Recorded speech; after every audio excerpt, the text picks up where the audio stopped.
46장은 새로운 예배, 47에서 48장은 새로운 땅의 모습에 대해서 이야기하고 있습니다. 굉장히 아름다운 그 장면들이죠. 그래서 이 40장에서 48장 에제키엘의 토라라고도 이야기합니다. 하느님이 시나이에서 모세에게 주신 율법처럼 이 에제키엘에게 주신 하느님의 이 성전에 관한 한시들이 예루살렘과 성전이 어떻게 자리 잡을 것인가, 그리고 앞으로 성전과 관련된 축제와 예배들은 어떻게 될 것인가, 모세에게 모세에게 준 율법의 내용들을 다시 소개하고 있기 때문에 에제키엘을 토라라고 이야기하는 것이죠. 우리가 모세오경을 읽을 때 예루살렘 성전이 지어지기 전에 그 광야에서 이스라엘 백성을 동반할 성소 건설에 대해서 하나님이 굉장히 구체적으로 지시하는 내용을 탈출기 뒷부분에서 봤죠.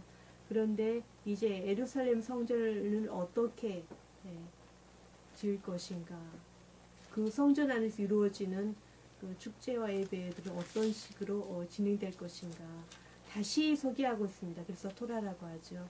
그리고 이스라엘의 국경 설정과 12지파 영토 분배에 대한 내용도 47장부터 48장까지 나옵니다. 결국 이스라엘이 지금은 흩어져 있지만 다시 복구되어서 옛날의 모습, 옛날보다 더 위대한 모습을 갖게 될 것이다. 그리고 이 안에서 하느님의 성전은 정말 새롭게 복구되어서 이스라엘 백성들이 하느님의 현존을 체험하고 하느님께 예배하는 장소가 될 것이다. 이 모습을 40에서 48장까지 걸쳐서 전달하고 있습니다. 이 40장부터 48장까지 그 내용 중에서 우리에게 굉장히 아름다운 그 장면을 소개하는 것이 생명을 주는 강물입니다. 47장 1에서 12절, 마른 땅이 낙원 같은 장면으로 바뀌는 장면입니다. 요한복음에 다시 나옵니다. 하느님의 구원 능력을 이렇게 생생하게 표현합니다.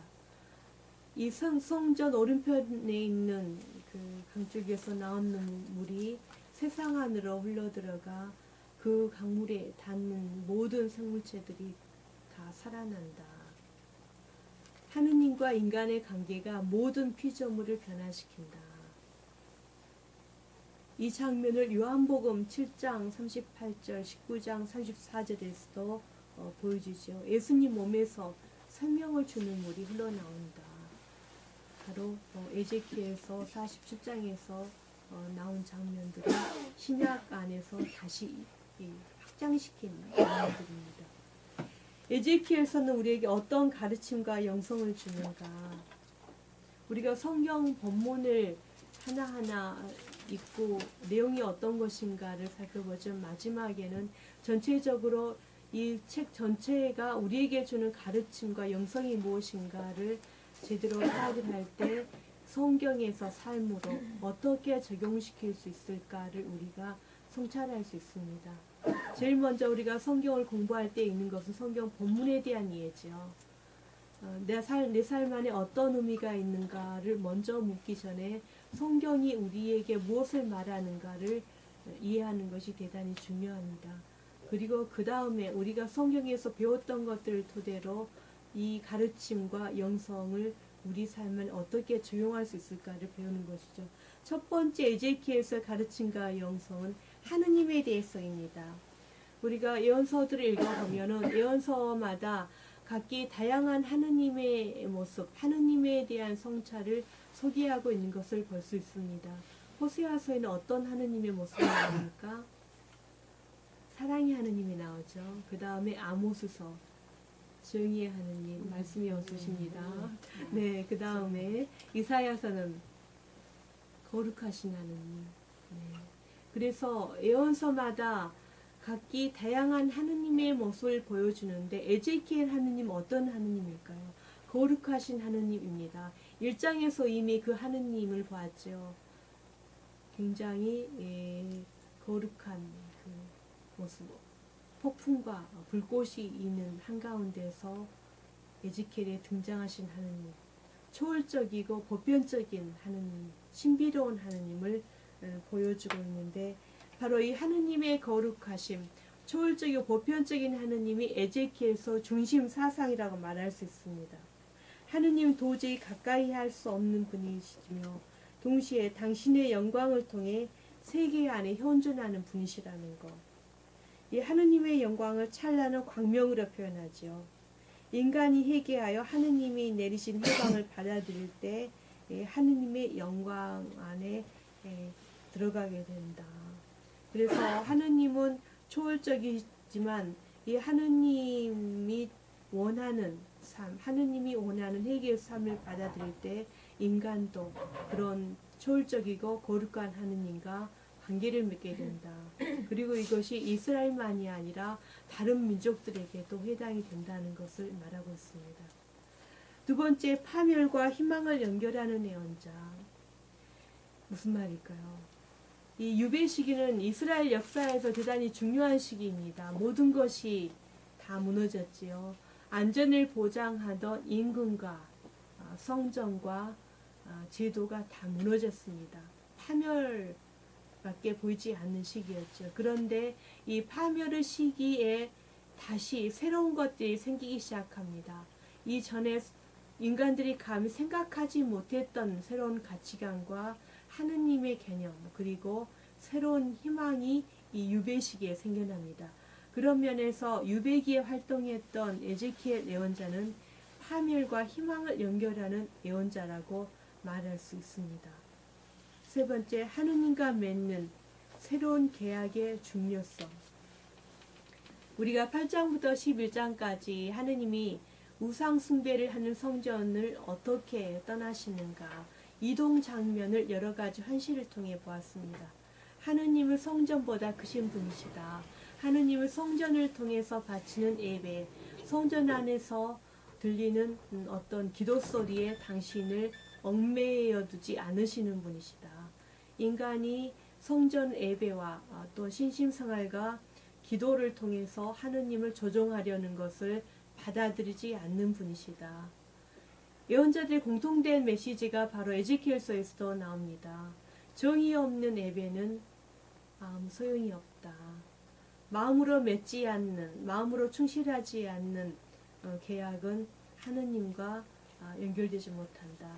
그런 면에서 에제키엘서는 새로운 계약, 옛적인 형식이 아니라 마음으로 맺는 새 계약에 대해서 강조했다는 점에서 이제 신약을 암시하는 예언자라고 말할 수 있습니다. 네 번째, 개인의 책임의 중요성. 유배를 당해서 바빌론으로 간 사람들이 가진 그 의문 중에 하나는 왜 우리가 이런 상황에 처하게 됐는가? 조상들의 잘못인가? 조상들이 어떤 잘못을 해서 벌을 받아 우리가 이렇게 다른 나라 땅에 와서 고통스러운 처지에 살게 되었는가? 질문을 하게 되었죠. 고통에 대한 질문이 바로 유배기에 나오는데, 이 에제키엘 예언자는 조상들이 한 잘못은 조상들의 것이고, 이 바빌론 유배기에서 이 조상들이 한 잘못을 탓하기보다 개개인이 각각 책임을 지고 살아가도록 촉구합니다.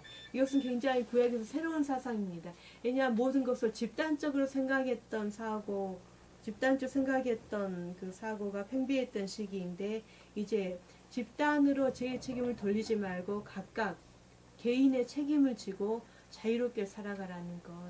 유배를 맞는 것은 피할 수가 없지만 이것 때문에 새롭게 삶을 시작하는 것, 과거의 죄를 떠나서 내가 새롭게 삶을 시작할 수 있는 책임, 그리고 가능성을 저버리지 말라는 것을 설파했다는 점에서 에제키엘서는 개인의 책임을 강조하는 예언자라고 말할 수 있습니다. 네, 짧은 시간에 에제키엘서를 저희가 살펴보았는데 이해하시겠습니까? 중요한 것은 첫 번째로는 에제키엘서 구조가 어떻게 되는 것인가, 1장부터 3장까지, 그리고 4장부터 7장, 8장부터 11장, 그리고 12장에서 24장 전반부는 회개를 주제로 하는 메시지다. 그것 때문에 이업을 상징한 여러 가지 환시가 나오게 되었다. 여러분이 환시만 기억하지 말라는 거예요. 묵시문학은 다 마찬가지입니다.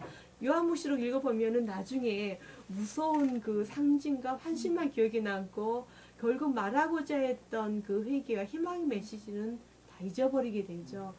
예언자가 두려움과 멸망을 선포하기 위해서 온 사람들이 아닙니다. 희망을 선포하기 위해서 온 사람들이죠. 그래서 이런 이업의 메시지를 통해서 전달하고자 했다는 것은 회개하면 다시 구원된다는 것. 그런데 이스라엘 회개하지 않았을 때 결국 나라가 망하게 되죠. 그래서 이제 후반부 33장부터 48장에 걸쳐서는 이루와 희망을 전달하는 메시지를 소개합니다. 다시 모일 것이고 새로운 삶을 시작할 것이고 새 계약을 맺을 것이고 새로운 목자를 통해서 통일이 될 것이고 예루살렘에 모여서 새로운 성전을 짓게 될 것이다. 그리고 새로운 국경을 설정하게 될 것이다. 얼마나 희망이 넘치는 메시지입니까? 네, 에ze키엘서에서 우리가 삶과 관련하여 어떤 것들을 성찰하고 실천할 수 있을까? 몇 가지를 살펴보겠습니다. 첫째, 계약을 지키는 것이 얼마나 중요한가? 예루살렘과 유다가 멸망한 이유가 무엇입니까? 하느님의 선택된 백성으로 계약에 충실하지 않았기 때문에 결국 유배를 가게 되었죠. 그래서 하느님과의 계약에 대한 성찰은 우리를 적절하게 행동하는 것으로 이끌어야 된다는 것. 계약에 대해서 이스라엘이 알고는 있었지만 행동으로 이끌어지진 않았죠. 계약은 계약이고 행동은 행동이다. 그래서 이 계약을 어기는 결과가 무엇인가? 계약을 우리가 옛날 언어로 생각하지 않아야 됩니다. 성경에만 나온 언어야. 계약은 우리 시대에는 해당되지 않는 언어야. 그렇게 생각할 것이 아니라 우리도 하느님과 계약관계에 있다는 것. 이스라엘이 하느님의 계약관계를 어겨서 하느님께 벌을 받았듯이 우리도 세례를 받은 사람으로서 계약관계를 어기게 될 때 어떤 종류의 부정적인 결과들이 있을 것이라는 것을 생각을 해보라는 것이죠. 그래서 벌에 초점을 두는 것이 아니라 하느님과 내가 항상 밀접한 계약관계에 있다는 것을 명심하라는 것이 중요합니다. 그리고 이 계약관계를 깨뜨릴 때 어떤 결과가 있을 것인가 의식하면서 행동하라는 것이죠. 그래서 우리 삶의 중심 안에 항상 계약이 존재하고 그 계약관계를 중심으로 내 삶의 모든 것들을 선택하고 행동하는 것이 얼마나 중요한가를 가르칩니다. 새 계약, 단지 예형적으로 실천하는 것이 아니라 내적으로 마음으로 지키는 것, 그것이 중요하다는 것. 그 다음 두 번째, 파멸과 희망 사이에서 에zekiel 예언자는 파멸과 희망을 연결하는 예언자입니다. 파멸 한가운데서 우리는 결코 희망의 메시지를 잃어버리지 말자. 하느님이 우리 자신의 파멸의 시간을 통해서 우리를 도울 것이라는 신뢰를 가지고 행동하자. 파멸의 시간을 거치지 않는 사람이 어디 있습니까? 굳이 파멸이란 말을 붙이지 않아도 우리 인생에서 어떤 부정적인 체험들, 절망, 그리고 환멸의 시간들을 누구나 갖게 되죠. 그렇지만 이 시간을 통해서 우리가 전에 보지 못했던 것들을 보게 되고 하지 못했던 새로운 체험들을 하게 된다는 것, 그 신뢰를 갖자는 것을 예언서를 통해 배우게 됩니다. 세 번째, 역사를 지켜보자. 우리 이민족들에 대한 신탁을 살펴보았죠. 25장부터 32장에 걸쳐서 역사를 지켜보는 것이 대단히 중요합니다. 우리나라의 역사만이 아니라 주변 나라 또는 세계의 역사를 지켜보는 것들이 신앙에 굉장히 유용하죠. 예로 위대한 이집트 제국의 흥망성쇠로 묘사되는 인생의 변덕스러움에 대해 성찰하라. 에zekiel이 이집트에 대해서 여러 장에 걸쳐 심판을 하고 있는데 이집트는 굉장히 부강한 국가였죠. 영원히 멸망하지 않으리라. 바빌론도 마찬가지입니다. 영원히 멸망하지 않으리라. 영원히 지속되리라 여겼던 나라들이 어느 순간에 다 멸망하게 되었죠. 그래서 이것을 우리 인생에 비추어 보자면은 영원히 지속되는 어떤 그 강력한 유혹이나 힘들은 존재하지 않는다. 그렇기 때문에 인생의 찰나적인 쾌락의 유혹에 과도하게 빠지지 말자는 것.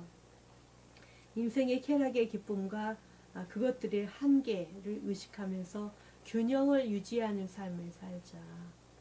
역사를 지켜보는 건 대단히 중요합니다. 근래 우리나라에 일어났던 그 변화도 다 역사의 결과들이죠. 촛불혁명 같은 것도 그렇고요. 2년 그 촛불혁명이 일어나기 전까지 우리나라 역사가 어떻게 급변했는가, 또 그 주변의 나라들은 어떻게 급변했는가, 또 북한과 남한은 어떤 관계를 지금 갖고 있는가. 영원히 지속되는 건 없다. 역사는 하느님의 손안에 있다. 그리고 하느님은 언제나 긍정적인 답변을 우리에게 주신다.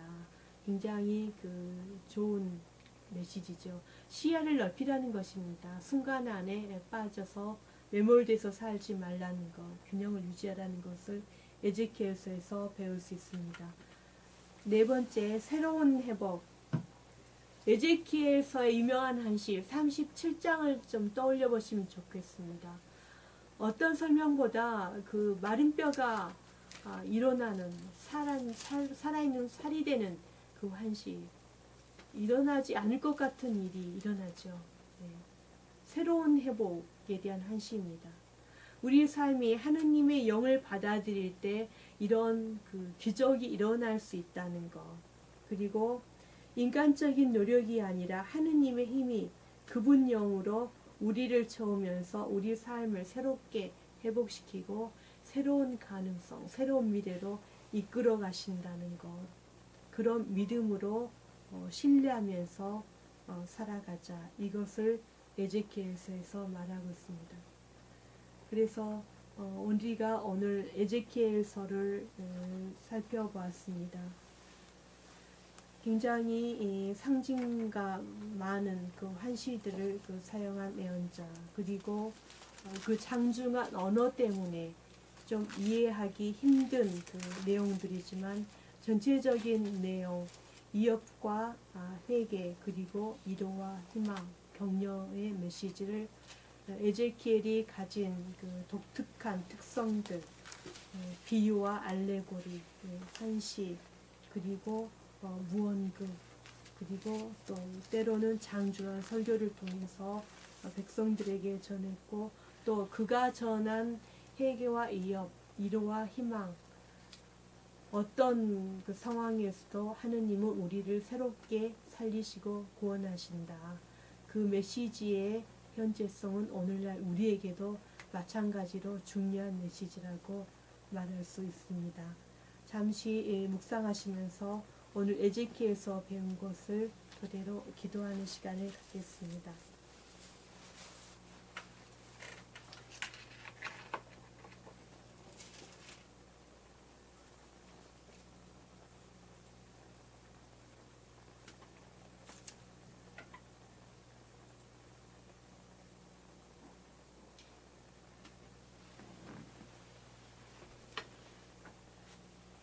나 이제 너희 무덤을 열겠다. 그리고 내 백성아, 너희를 그 무덤에서 끌어내어 이스라엘 땅으로 데려가겠다. 내 백성아, 내가 이렇게 너희 무덤을 열고 그 무덤에서 너희를 끌어올리면 그제야 너희는 내가 주님임을 알게 될 것이다.